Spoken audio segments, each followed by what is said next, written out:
நாச்சியார் பாகம் 2 அத்தியாயம் 79. பெண்கள் அத்தனை பேரும் சதங்கை அணிந்த கால் உயர்த்தி தொப்பென்று தரையில் அடித்தார்கள். ஜிலீர் என்று ஒரு சலங்கை ஒலி கேட்டது. தரையிலிருந்து தூசு பறந்தது. தரை உறுதியாக இல்லை என்று அந்த உதையில் தெரிந்தது. அருண்மொழி கவலையானான். ஏன் இத்தனை அவசரம்? எதற்காக இத்தனை குழப்பம்? இன்னும் தெளிவாக, அழகாக, கம்பீரமாக இந்த வீடுகளை கட்டியிருக்கலாமே. வெகு நிச்சயமாக இந்த பெண்களுக்கு இது கஷ்டத்தை தான் கொடுக்கும். அவன் சிந்தித்த வண்ணம் பின்கட்டிற்கு போனான். பின்கட்டில் முள் திருத்தாத தோட்டம் இருந்தது. வேலி காத்தான் செடிகள் நெருக்கமாக இருந்தன. காலை பொழுதுக்கு இங்குதான் வந்துவிட வேண்டும் என்று சொல்கிறார்கள். அதுவும் கவலை கொடுக்கிறது. என்ன? ஆம், கையில் சொம்போடு இந்த பகுதிக்குத்தான் போக வேண்டுமாம். எங்கள் ஊரிலெல்லாம் அப்படி வழக்கம் இல்லை. கிழவி சொல்ல திகைத்து போனான் அருண்மொழிப்பட்டன். சிறிது கூட சரியில்லை. பெண்கள் வந்து கொண்டே இருக்கிறார்கள். ஆனால் அவர்களுக்கு மறைவிடத்தில் ஒதுங்கக்கூட சரியாக இடமில்லை என்றால் என்ன செய்வார்கள்? ஏன், இது யாருடைய வேலை? சோழ பெருந்தச்சன் தான் இதையும் செய்திருக்க வேண்டும். ஒருவேளை சோழ பெருந்தச்சனுக்கு தேவையான அவகாசம் கொடுக்கப்படவில்லையா? கவலையோடு வீட்டை விட்டு வெளியே நடந்தான். பின்னே ஒரு குரல் கேட்டது. நாளை காலை உங்கள் அத்துணை பேருக்கும் மிக பெரிய மாளிகை ஒன்று உருவாக்கப்பட்டு அதில் இடங்கள் ஒதுக்கப்படும். அதுவரை எந்த கவலையும் படாமல் இங்கே நடனமாடிக்கொண்டிருங்கள். அந்த பெண் உரத்த குரலில் அருண்மொழி காது பட கட்டளை போல பேசினாள். திரும்பி அருண்மொழி பார்க்க அங்குள்ள எல்லா பெண்களும் சிரித்தார்கள். இந்த பெண்கள் யாரை வேண்டுமானாலும் எப்பொழுது வேண்டுமானாலும் எது குறித்தும் கேலி செய்யும் புத்தி உடையவர்கள் என்று அருண்மொழிக்கு புரிந்து போயிற்று. இந்த நடன பெண்களுக்கு அது வழக்கம்தான். ஆனால் உள்ளுக்குள் வரும் 16,000 வீரர்களுக்கு எது வழக்கம் என்று தெரியவில்லை. இந்த வழக்கம் பிடிக்குமா என்றும் புரியவில்லை. அரச குடும்பத்து இளைஞன் என்று தெரிந்தும், அதிகாரம் உள்ளவன் என்று புரிந்தும், இடையில் உடைவாளும் வேகமான குதிரையும் கூடவே காவல் ஆளும் இருப்பது தெரிந்தும் எந்த கவலையும் இல்லாமல் முகத்துக்கு நேரே கேலிகளை இறைக்கின்ற பெண்களை கவலையோடும் வியப்போடும் அருண்மொழி பார்த்தான். அவர்களுக்கு வசதிகள் செய்து தராததை மிக நுணுக்கமாக கேலி செய்வதைக் கண்டு லேசாக வேதனைப்பட்டான். அந்த வேதனை மெல்லிய கோபமாக மாறியது. என்ன செய்கிறார்கள் இந்த சிற்பிகள்? கிட்டத்தட்ட 200 சொச்சம் பேர் வந்துவிட்டார்கள் என்று தெரிந்தும் வெகு சிலருக்கே வீடு கட்டி கொடுத்து மற்றவை விரைவில் கட்டி கொடுக்கப்படும் என்று ஏன் சொல்லுகிறார்கள்? இந்த ஏற்பாட்டை முன்னால் செய்ய முடியாதா? இங்கே என்ன குழப்பம்? நிர்வாகத்தில் ஏன் தாமதம்? எல்லாமே நிதானமாக நேரம் தாழ்த்தி செய்வதில் சோழர்களுக்கு இணையானவர்கள் யாரும் இல்லை. சோழ தேசத்தில் அன்பும் பொறுமையும் அடிப்படையாக இருக்கின்றன. சாளுக்கிய தேசம் போல கையிலே சவுக்கு வைத்துக்கொண்டு அதிகாரிகள் அலைந்தால் தொட்டதற்கெல்லாம் சுளீர் சுளீர் என்று வீசினால் வேலைகள் சுறுசுறுப்பாக நடக்கும். ஆனால் சோழ மன்னர்கள் யாருமே இந்த செய்கையை அனுமதிப்பதில்லை. இங்கு எந்த அதிகாரியும் யாரையும் விரட்டிவிட முடியாது. சோழ தேசம் பண்பாடு மிக்க தேசம் என்கின்ற பெயரில் சற்று மெத்தனமாகவும் அலட்டலாகவும் தேவையற்ற மிருதுத்தன்மையோடும் வலம் வந்து கொண்டிருக்கிறது. இது எவ்வளவு தூரம் நல்லது என்று தெரியவில்லை. அருண்மொழி சட்டென்று செம்பியன் வீணை ஆதிச்சனை நோக்கி திரும்பினான். நாளை காலைக்குள் இங்கு மிகப்பெரிய மாளிகை எழுப்பி இவர்களையெல்லாம் குடித்தனம் வைக்க இயலாது. இது மனித எத்தனத்தில் அடங்கியது அல்ல. உங்களை வரவழைப்பதற்கு முன்பு இங்கு வீடுகள் கட்டி கொடுக்கப்பட்டிருக்க வேண்டும். ஆனால் சிற்பிகள் ஓயாது வேலைகள் செய்து கொண்டிருக்கிறார்கள். கட்டடக் கலைஞர்கள் இடையராது உழைத்து கொண்டிருக்கிறார்கள். அவர்களுக்கு வேண்டிய கூலி ஆட்கள் தான் இங்கு இல்லை. இத்தனை வீடுகள் கட்ட வேண்டும் என்றால் ஒரு வீட்டிற்கு 4 கூலி ஆட்களாவது வேண்டும். இந்த தாமதம் கூலி ஆட்களால் ஏற்பட்டிருக்கிறது. வெகு விரைவிலேயே திருவொற்றியூர் வீரர்கள் இங்கு வந்து சேர்ந்து விடுவார்கள். அவர்களால் வேலை மிக வேகமாக நடைபெறும். அதுவரை அனுசரித்து பொறுமையுடன் அதிகம் பேசாமல் உங்கள் குறைகளை பெரிதாக்கி மற்றவர்களிடம் காட்டாமல் மிக அமைதியாக வாழ்வதற்கு முயற்சி செய்யுங்கள். சோழ தேசம் பல வெற்றிகளை கண்டிருக்கிறது. பல தேசங்களையும் மீறி படையெடுத்து வெற்றி கொடியை நாட்டி இருக்கிறது. ஆனால் சோழ தேசம் தன்னை ஜெயித்திருக்கிறதா என்பது பற்றி எனக்கு சந்தேகம் உண்டு. வெறும் அகங்காரம், அறிவீனம் வாழ்க்கையை அது கெடுத்துவிடும். நான் போரில் வல்லவன், மிகச்சிறந்த வீரன் என்பதாலேயே என் நேரமும் வாளை உருவிக்கொண்டு அலைய முடியுமா? நான் நடனத்தில் வல்லவன் என்பதாலேயே என் நேரமும் நடனம் பற்றியே பேசிக்கொண்டிருக்க முடியாது. நடனம் மட்டுமே ஒரு கலை என்று சொல்லிக்கொண்டு திரிய முடியாது. உழவர்களும் கருமார்களும் கட்டட கலைஞர்களும் சிற்ப தொழிலாளிகளும் தச்சர்களும் குயவர்களும் நமக்கு முக்கியம். நான் மட்டுமே முக்கியம் என்கின்ற திமிர் அதிகம் பேச வைக்கும். பேச்சு அடுத்தவர்களை புண்படுத்தும். புண்பட்ட நெஞ்சம் பழி வாங்கும். பழிவாங்கல் அடித்தடி ரகளையில் முடியும். எனவே அது அமைதியின்மையை கொடுக்கும். அமைதியாய் வாழ பேசுவதை குறைத்து கொள்ளுங்கள். திடமாக தீர்க்கமாக அருண்மொழி சொல்ல சகலரும் கேட்டுக்கொண்டார்கள். வீணை ஆதிச்சன் பதறினான். சம்பந்தப்பட்ட பெண்ணை முறைத்து பார்த்தான். ஆனால் அவள் அதை பற்றி கவலைப்படுவதாகவே இல்லை. வாயை பொத்திக் கொள்ளுங்களடி, இறுக மூடிக்கொள்ளுங்கள். உங்கள் கால்கள் தான் பேச வேண்டும், கண்கள் தான் பேச வேண்டும், ஜதி மட்டுமே பேச வேண்டும்.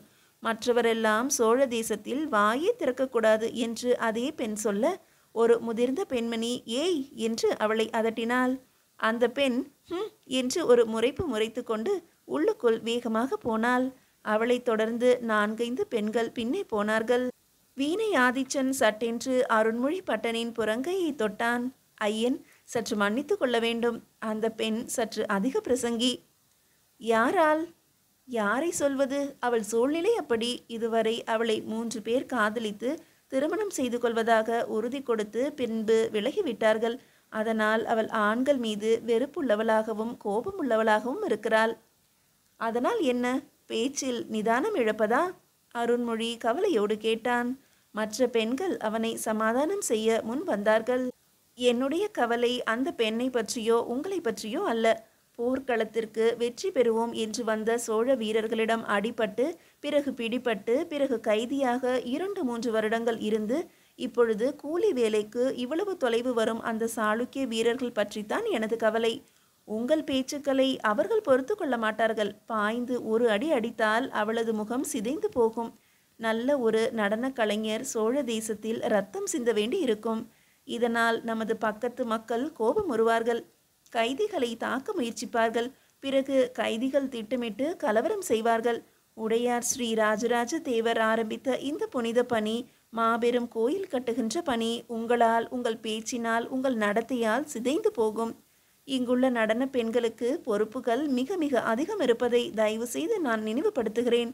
நான் யார் என்று தெரிந்து என்னிடமே எகத்தாளமாக பேசுகின்ற பெண், எகத்தாளமாக வார்த்தைகளை உதிர்க்கின்ற பெண் மற்றவர்களிடம் எப்படி பேசுவாள் என்று கற்பனை செய்து பார்க்கிறேன். இது உங்களுக்கு நல்லதல்ல, சோழ தேசத்திற்கும் நல்லதல்ல. அமைதியாக இருக்க கற்றுக்கொள்ளுங்கள். உங்கள் குறைகள் நீங்கள் எனக்கு சொல்லாமலேயே புரிகின்றன. நான் ஏற்பாடு செய்கிறேன் என்று கூறிய அருண்மொழி பட்டன் குதிரை ஏறி மெல்ல வீடுகளை பார்த்து கொண்டே போனான்.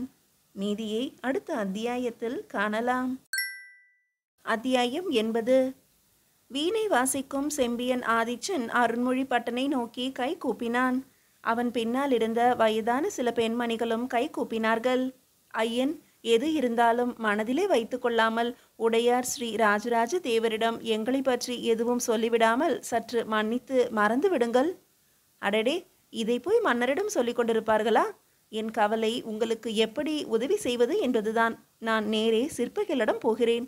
அருண்மொழி குதிரையை வேகமாக செலுத்தினான். குதிரை கிழக்கிலிருந்து கோவில் கட்டப்படும் இடத்தின் தெற்கு பகுதிக்கு போயிற்று. சிறு சிறு குடிசைகள் வட்டமாக அமைந்திருந்தன. நடுவே தட்டு பந்தல். அந்த தட்டு பந்தலில் சிற்பிகள் படுத்தும் உட்கார்ந்தும் பேசிக்கொண்டுமிருந்தார்கள். நிறைய கயிற்று கட்டில்கள் போடப்பட்டிருந்தன. காற்று வரும் என்பதால் அந்த சிற்பிகள் தெற்கு பார்த்து திறந்த வெளிவிட்டு வடக்கு பக்கம் பாதி அடைத்து தங்களுக்கென்று மிக விசாலமான ஒரு தூங்கும் இடத்தை ஏற்படுத்தி கொண்டிருந்தார்கள். பாறைகள் கொண்டு வந்து குவிக்கும் இடத்திலும் மிக உயரமான கூம்பு கூரை போடப்பட்டிருந்தது. அந்த கூம்பு கூரையின் கீழ் இருந்து இடையராது ஒளிச்சத்தம் கேட்டுக்கொண்டிருந்தது.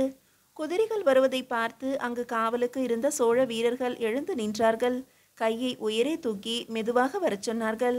அருண்மொழி பட்டன் குதிரையை நிதானமாக்கினான். சோழ வீரர்கள் அவனை கவனித்துவிட்டு கை கூப்பினார்கள். குதிரையின் கடிவாளத்தை பிடித்து கொண்டார்கள். தலைமைச் சிற்பி இருக்கிறாரா? இல்லை, மாமன்னரை தேடி போயிருக்கிறார். வேறு யார் இங்கு இருப்பது?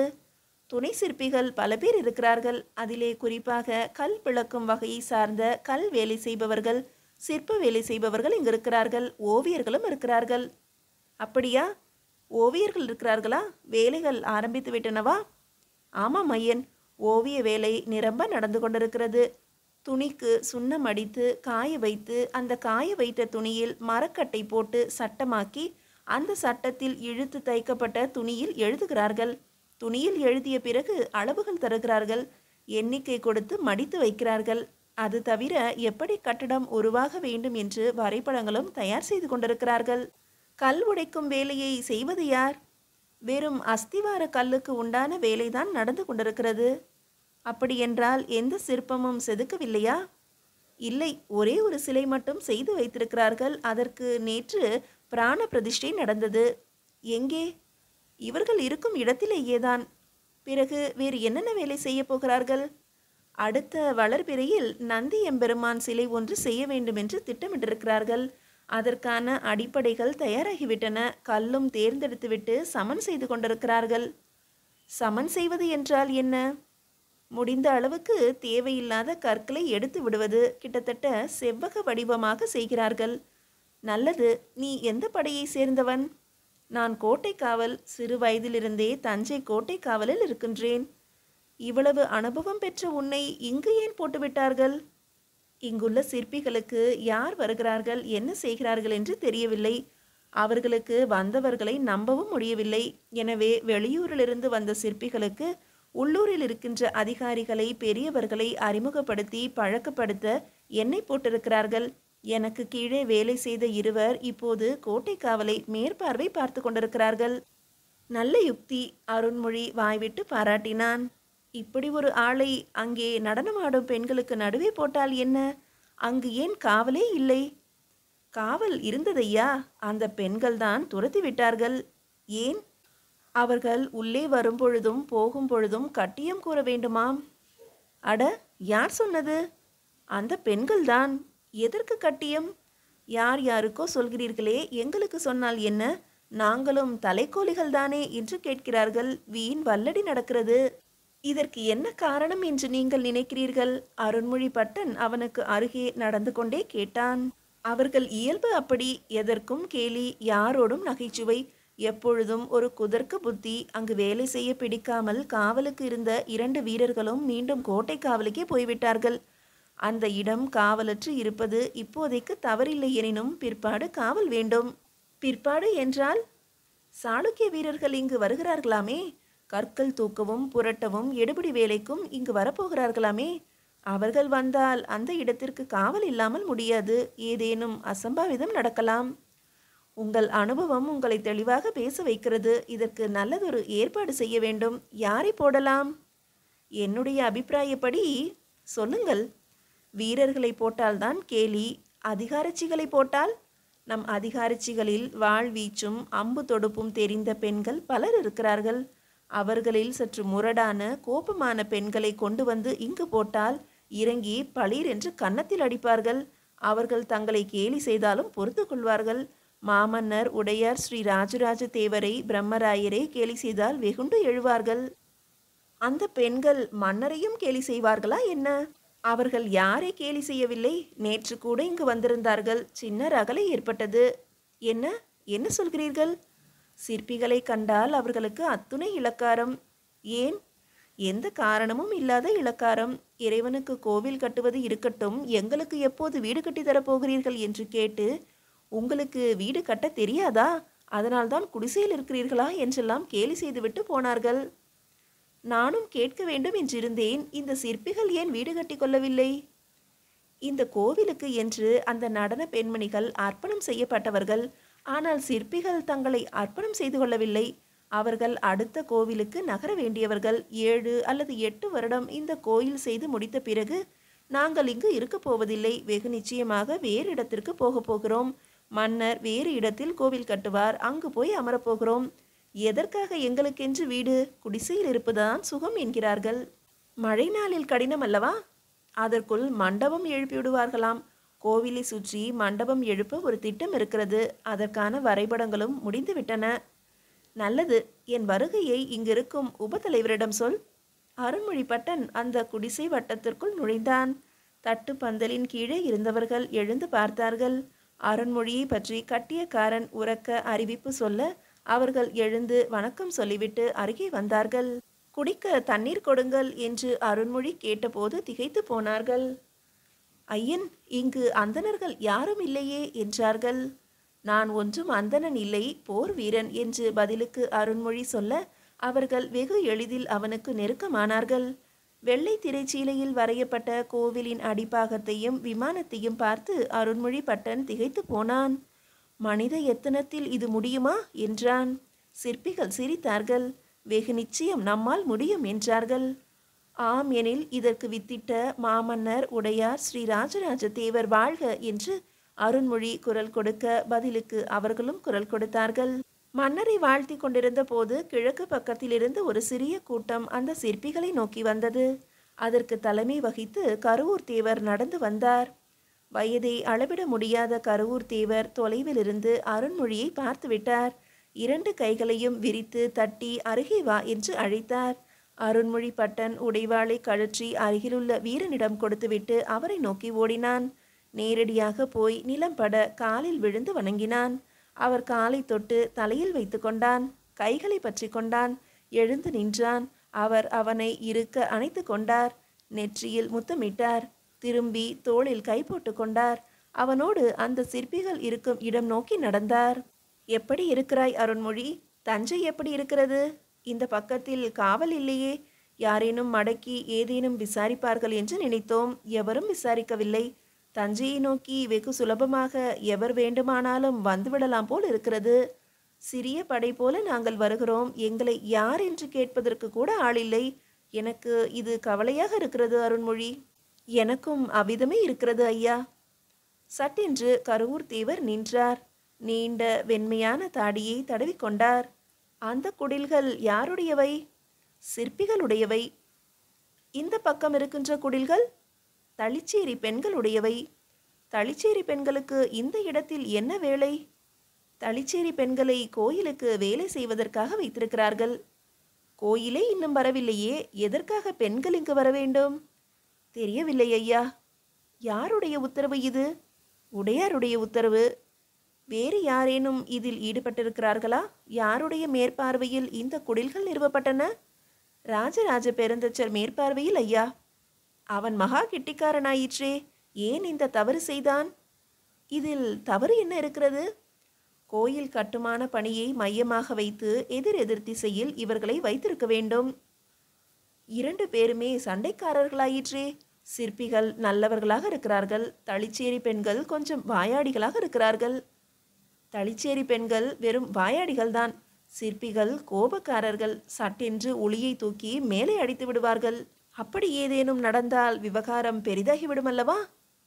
ஆனால் இதுதான் பாறைகள் வரும் வழி. கோயிலுக்கு அந்த பக்கம் சிற்பிகள் இருக்க வேண்டுமென்றால் பாறைகள் இன்னும் சற்று தூரம் பயணப்பட்டு வர வேண்டும்.